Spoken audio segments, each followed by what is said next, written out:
तो मित्रों अब आगे चलते हैं अगला चैप्टर में 1.4.6 राजनीति विज्ञान और भूगोल। मनुष्य के स्वभाव और उसकी संस्थाओं पर प्राकृतिक अवस्था, वातावरण और आलोचना का बहुत प्रभाव पड़ता है। क्या होता है? मनुष्य के स्वभाव और उसकी संरचनाओं पर, संस्थाओं पर प्राकृतिक अवस्था, वातावरण और आबोहवा का बहुत प्रभाव पड़ता है।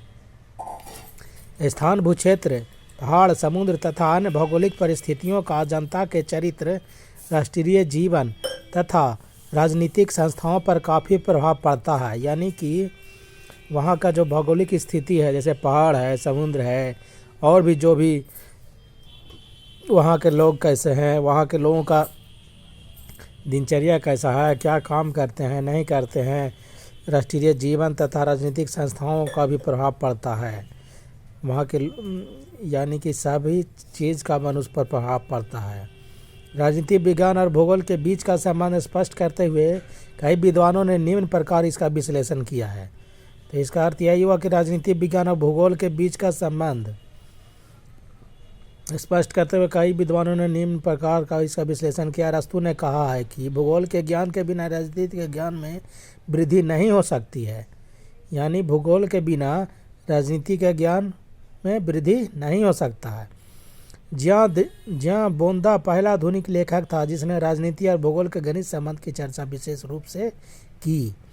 जहाँ बोंदा पहला आधुनिक लेखक थे जिन्होंने राजनीति और भूगोल के घनिष्ठ संबंध पर चर्चा किए थे। रूसो के अनुसार भिन्न भिन्न प्रकार की जलवायु का संबंध भिन्न भिन्न प्रकार की शासन प्रणालियों से हो जाता है।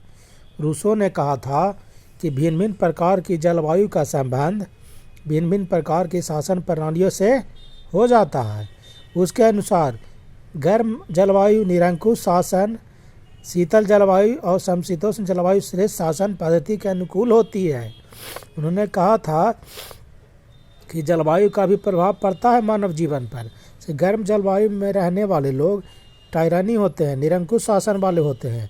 शीतल जलवायु वाले और समशीतोष्ण जलवायु वाले लोग श्रेष्ठ शासन पद्धति के अनुकूल होते हैं। उनका शासन पद्धति अच्छा होता है, आपस में शांति से रहते हैं, मिलजुल कर रहते हैं।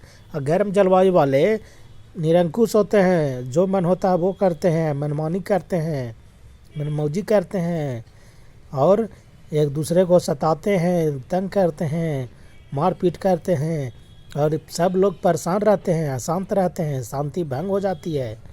सब लोग का ज़िंदगी अच्छा नहीं होता है, जीवन यापन अच्छा ढंग से नहीं कर पाते हैं, लड़ाई झगड़ा में ही रह जाते हैं।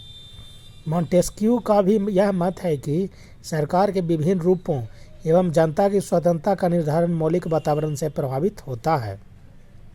थॉमस बकल ने कहा है कि किसी राष्ट्र के आचार विचार मनुष्यों की राजनीति, सामाजिक, आर्थिक दशा पर और उनकी संस्थाओं पर बड़ा प्रभाव डालता है। थॉमस बकल भी बोलते हैं कि किसी राष्ट्र के आचार विचार मनुष्यों की राजनीति, सामाजिक, आर्थिक दशा पर और उनकी संस्थाओं पर भी प्रभाव डालता है। वस्तुतः प्राकृतिक बनावट, जलवायु, खनिज पदार्थ, पैदावार आदि का प्रभाव जनता के रहन सहन, आचार विचार, मनोवृत्ति आदि पर पड़ता है। यानी प्राकृतिक बनावट, जलवायु, खनिज पदार्थ है और पैदावार, सब का प्रभाव जनता के रहन सहन और आचार विचार, मनोवृत्ति पर भी पड़ता है। जैसा कि व्यवहार में भी देखा जाता है कि शीत जलवायु में रहने वाले मनुष्य स्वस्थ और क्रियाशील, गर्म जलवायु वाले निर्बल और आलसी और समशीतोष्ण जलवायु में रहने वाले दोनों के बीच होते हैं। तो यहाँ बताया गया है कि शीत जलवायु में रहने वाले लोग स्वस्थ होते हैं और क्रियाशील होते हैं, काम करने में बहुत दक्ष होते हैं, कुशल होते हैं, माहिर होते हैं। वो बहुत ही काम के जुनूनी होते हैं, काम वो बहुत अच्छे तरीके से करते हैं। और गर्म जलवायु वाले निर्बल होते हैं, उन लोग को निर्बलता होती है, उनमें आलस भरा होता है और आलस और निर्बल होते हैं। वे किसी काम को करने में उनको मन नहीं लगता है, हमेशा आलस रहता है, मन भारी भारी रहता है, थकान जैसा शरीर में रहता है, वह अपने आप को निर्बल महसूस करते हैं। गर्म जलवायु के चलते उनको खान पान उतना अच्छा होता नहीं है, सेहत उतना अच्छा बनता नहीं है, इसीलिए गर्म जलवायु वाले आलसी होते हैं। समशीतोष्ण जलवायु में रहने वाले जो होते हैं वो दोनों के बीच होते हैं, अर्थात दोनों न आलसी होते हैं न ज़्यादा क्रियाशील होते हैं, लेकिन ठीक ठाक होते हैं। जलवायु कुछ अंश तक राष्ट्रीय चरित्र का निर्माण करती है, जिसका प्रभाव राजनीति, शासन तंत्र तथा उसके कार्यों पर पड़ता है। उदाहरणार्थ, स्विट्जरलैंड की सफलता का प्रत्यक्ष कारण भौगोलिक है। जलवायु है जो राष्ट्रीय चरित्र का निर्माण करती है, तो हम लोग जानते हैं, जिसका प्रभाव राजनीति, शासन तंत्र तथा उसके कार्यों पर पड़ता है। जिसका क्या होता है, हम उसका प्रभाव पड़ता है क्या चीज़ पर, राजनीति पर और शासन तंत्र पर। उदाहरणार्थ, स्विट्जरलैंड की सफलता का प्रत्यक्ष कारण क्या है, भौगोलिक है। अतः मध्य एशिया क्षेत्र के देश अंतर्राष्ट्रीय राजनीति के अखाड़ा बने हुए हैं। इसका कारण भौगोलिक स्थिति तथा तेल भंडार है। आज विश्व के स्तर पर अमेरिका, इंग्लैंड, जापान आदि महान शक्तियों में गिने जाते हैं। विश्व के स्तर पर कौन कौन महान शक्ति है, अमेरिका, इंग्लैंड और जापान। इनके पास उन देशों की भौगोलिक स्थिति भी उत्तरदायी है। अतः इस प्रकार राजनीति और भूगोल में गहरा संबंध है। भौगोलिक सीमाएं अंतर्राष्ट्रीय संबंधों के निर्धारक होती हैं, किंतु उत्पादित सामग्रियों के लिए अंतर्राष्ट्रीय बाजार की जरूरत होती है। आज का विश्व एक गांव हो गया है और भूमंडलीकरण ने राज्य की सीमाओं को भी अप्रासंगिक बना दिया है। आज जो दौर है वो सारा विश्व क्या हुआ है, गांव हो गया है, क्योंकि कहीं से भी कहीं हम लोग हवाई मार्ग के द्वारा आसानी से पहुंच रहे हैं, जा रहे हैं, वहाँ रह रहे हैं, वहाँ के बारे में जान रहे हैं, वहाँ के कल्चर, वहाँ का खान पान, वहाँ का वेशभूषा, वहाँ का जलवायु, वहाँ का जो भी है सांस्कृतिक, भौगोलिक, सब चीज़ के बारे में जान रहे हैं। इसलिए सारा आज विश्व क्या हो गया है, गांव के जैसा हो गया है। राजनीति, भूगोल, विज्ञान और भूगोल में अंतर। राजनीति विज्ञान और भूगोल में अब अंतर हम देखते हैं। राजनीति विज्ञान और भूगोल में अंतर भी है, तो क्या अंतर है देखते हैं। आज मनुष्य ने प्रकृति के बंधन को भी तोड़ दिया है। जब मानव चंद्रमा और मंगल पर पहुंच चुका है, नई शक्ति स्रोतों का अनुसंधान कर रहा है, तो प्राकृतिक बंधन की परवाह क्यों। आज मनुष्य कहाँ से कहाँ नहीं पहुंच रहा है, चंद्रमा पर पहुंच चुका है, मंगल पर पहुंच चुका है। ये जो 8 ग्रह हैं उसके बारे में मनुष्य जान चुका है। एक 9वां ग्रह था, उसका अब ख़त्म हो चुका है, अब 8ही ग्रह है। ये सब सारी जो भी नई नई जानकारी है वो मनुष्य अपने अनुसंधान से, प्रयोग से सब कुछ जानकारी हासिल कर चुका है। तो मनुष्य आज बहुत आगे निकल चुका है। आज विज्ञान का युग हो चुका है। इस विज्ञान युग में, साइंस युग में मनुष्य आज कोई बंधन नहीं है। जितना हो सके वो अपना रिसर्च कर आगे बढ़ता जा रहा है और बिना बंधन के मनुष्य बहुत आगे निकल रहा है। वर्तमान युग में राजनीति पर भौगोलिक सीमा का प्रभाव कम हो गया है। वर्तमान युग में आज राजनीति पर भौगोलिक सीमा का प्रभाव कम हो गया है। फिर भी बहुत से विद्वानों द्वारा भौगोलिक दशाओं और शासन तंत्रों में संबंध स्थापित करने का प्रयास किया है, लेकिन पूर्ण रूपेण इसे सच्चाई के धरातल पर नहीं उतारा जा सकता है।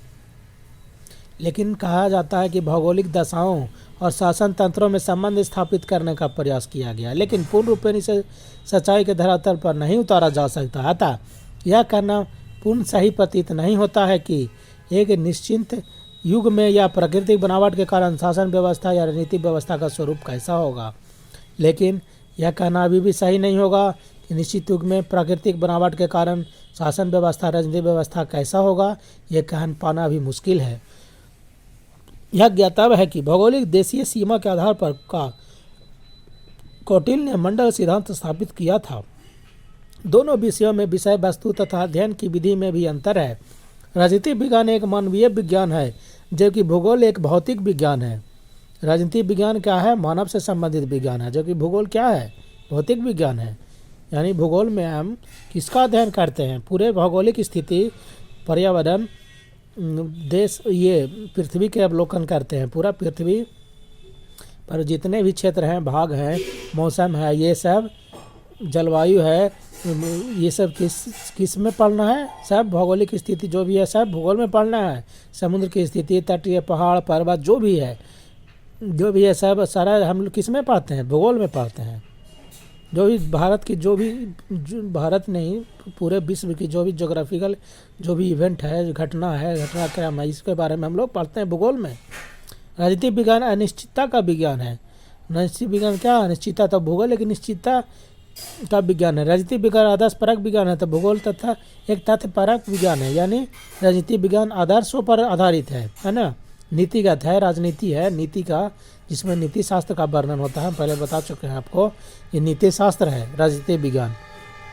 तो भूगोल क्या है? तथ्यगत विज्ञान है, उसके बारे में तथ्यों का पर आधारित है। कहाँ है, क्या है, पहाड़ है, पर्वत है, ये भूकंप है, ज्वालामुखी है, ये सब किस कारण से आता है, इस सारा चीज़ का तथ्य हम लोग को जानकारी हासिल करना पड़ता है, तभी जानते हैं। भूगोल का तथ्य पर आधारित है, इसलिए भूगोल और राजनीति विज्ञान के बीच तुलना करना काफ़ी कभी अनावश्यक भी हो सकता है।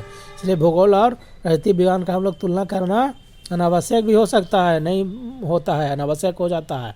आज के भूमंडलीकरण युग में सभी देश एवं शासन व्यवस्थाएं एक दूसरे के समीप आ गई हैं एवं एक दूसरे को प्रभावित कर रही हैं। साथ ही सार्वभौमिक गांव का युग आ गया है, अतः भौगोलिक दूरी का कोई महत्व नहीं रह गया है। आज जो परिवेश है इसमें सभी शासन व्यवस्थाएं एक दूसरे के नज़दीक आ गया है और एक दूसरे को प्रभावित कर रहा है। साथ ही सार्वभौमिक गांव का युग आ गया है, भौगोलिक दूरी का कोई महत्व नहीं रह गया है, क्योंकि आज इतने स्पीड से चलने वाले वायुयान आ गए हैं कि कहीं से कहीं बहुत कम ही समय में पहुंचा जा सकता है। इसलिए आज भौगोलिक दूरी नहीं रहा है। आज भारत अमेरिका, भारत पाकिस्तान, भारत इंग्लैंड, कहीं से भी हम लोग आ जा सकते हैं, तो कुछ ही समय में यहाँ से वहाँ पहुँच सकते हैं। इसलिए आज पूरी दुनिया सिमट चुका है, सारा गांव हो चुका है।